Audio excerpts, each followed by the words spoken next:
We all saw True Geordie interview Tyson Fury a few days ago, right? And we've all now had enough time to process the chaos that conversation descended into. I just wanted to share a few opinions about the interview. And I also wanted to talk about how the boxing community online responded to the interview, because I found that fascinating. And when I say the boxing community online, what I really mean is the YouTube media outlets and, interviewers and journalists. But before I talk about all of that, my name's Rahul J. Chand. This is The Battle Camp. Thank you very much for joining me. If you're new to the channel, please do consider subscribing. So look, we all have opinions about Derek Chisora as an opponent, about who should get more of the blame for the AJ fight not being made. And I'm sure some of us have opinions about opponents that Tyson Fury could have picked that could have made for a more competitive fight, right? But I don't want to talk about any of that. All I want to talk about is the interview itself to begin with. Because my initial reaction watching that interview was, are they in on this? Are they colluding to have this fake argument in this video? That was genuinely my first reaction, because we all know how much Tyson Fury loves attention. And I've watched a few of True Geordie's videos over the last year and a half. And from what I've seen of him, I believe he's a big Tyson Fury fan, right? So I can see how that could have been decided between themselves. What makes me believe that this isn't the case is because when Tyson Fury started swearing, I kind of felt, looking at True Geordie's reaction, that it took him by surprise, and that's why he did that awkward laugh, right? And I don't feel, from True Geordie's point of view, I don't feel like he was trying to get a rise from Tyson Fury. I don't think he was doing it for the views, the pussy and views, because every time he asked a question, he always prefaced it with like a compliment, or kind of, he kept reinforcing his opinion of how he thinks Tyson Fury is a great heavyweight and how he's such a big fan. I just feel as though he's a fan of the sport that had genuine questions, who wasn't necessarily overly happy with Derek Chisora as an opponent. So he wanted to ask a fighter that he admires why he went with that opponent, right? Tyson Fury, on the other hand, he's a guy that I don't understand how he seems to just get away with saying what he wants when he wants, how he just lies and contradicts himself on a regular basis and never gets called out on it, never gets pulled up on it. Like, I don't know if there's anyone in boxing that has that liberty. Forget boxing. I don't know if there's anyone in the public eye that is able to do that the way Tyson Fury does, apart from some of those dirty politicians that sit in the Houses of Parliament on Wednesday.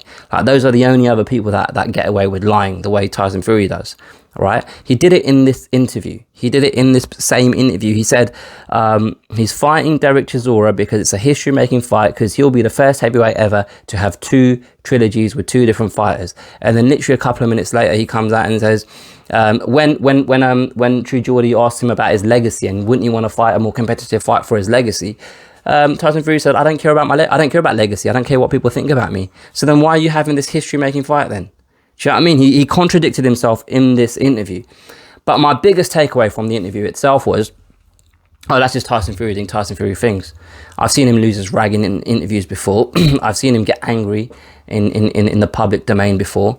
And I'm sure it will happen again. That's just what he does. That's just how he is. So I was quite surprised to see the reaction from the boxing media of this interview. Like, because for me, it's just another day in Tyson Fury's world. Like, I don't see the big deal in any of this. And perhaps it's because it's True Geordie, and perhaps it's because True Geordie is a public figure and he has a large following and a big audience. And maybe these guys are just talking about it to get views, right? Maybe they're asking, people in the sport about it. Well, actually, you know what? Because anytime Tyson Fury says something or does something, everyone just seems to kind of take it on face value. And I stopped doing that years ago. I stopped paying attention to what Tyson Fury says, because invariably it makes no sense, or it's a contradiction of something that he said in the past, or it's just a lie, right? So maybe I'm in the minority here now that I'm thinking about it while I'm recording this video. But anyway, let's just talk quickly about the reaction to it, because that's kind of really what I want to kind of talk about. And the reason why I've decided to kind of make this video is I feel as though the reaction of some people in this space, they kind of look at True Geordie, and because he's not in boxing, they look at him like, oh, he just doesn't know that. He doesn't know enough. He's like an uneducated fan, right? And let me give you examples. You got Gareth A. Davies, like he got interviewed by IFL Umar, pretty much, I think it might have been immediately or the day after this interview. And they're sitting down, and the first thing they talk about is what you know, why did he? I don't get why he went with that order, Umar, because he started the interview talking about KSI, right? And the reason why he started the interview talking about KSI is because he was trying to lead Tyson Fury down the path of talking about Tommy Fury, and that's a space that True Geordie comes from. Like, he's in that internet YouTube boxing space, so why wouldn't he talk about KSI and the possibility of KSI fighting Tommy Fury? But let's ignore that for a minute. I just don't get why he was asking those probing questions, Umar, is what Gareth A. Davis said. Like, Umar agreed with that. And Umar's the man that stands in front of Eddie Hearn and basically has arguments with him about things in boxing, right? So if it's such an issue for True Geordie to ask difficult questions of Tyson Fury, then surely that should mean that Umar shouldn't be behaving that way with Eddie Hearn, if it's such an issue, right?